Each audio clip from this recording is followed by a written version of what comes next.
السلام علیکم ناظرین، آپ دیکھ رہے ہیں KTV نیوز HD پاکستان۔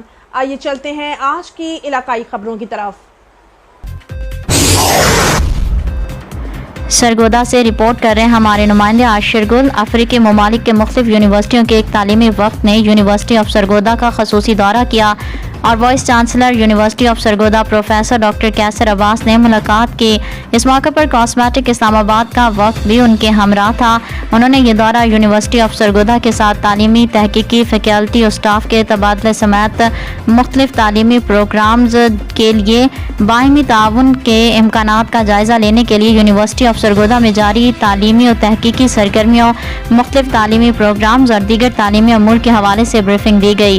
وفد سے خطاب کرتے ہوئے وائس چانسلر پروفیسر ڈاکٹر کیسر عباس نے کہا کہ یونیورسٹی آف سرگودا 200 انٹرنیشنل طلباء کو مختصر دورانیے کے کورسز میں داخلہ دینے کے لیے تیار ہے، جبکہ ان طلباء کو محفوظ تعلیمی ماحول، میرٹ پر مبنی اسکالرشپس، فیس میں کمی، رہائشی سمیت دیگر سہولیات فراہم کریں گے۔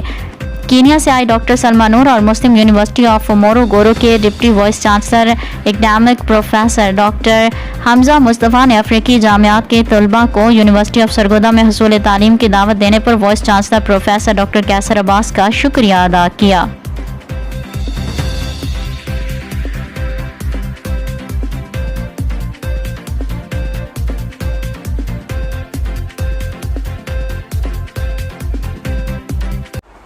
ناظرین، مزید خبروں اور اپڈیٹس کے لیے دیکھتے رہیے KTV HD نیوز پاکستان۔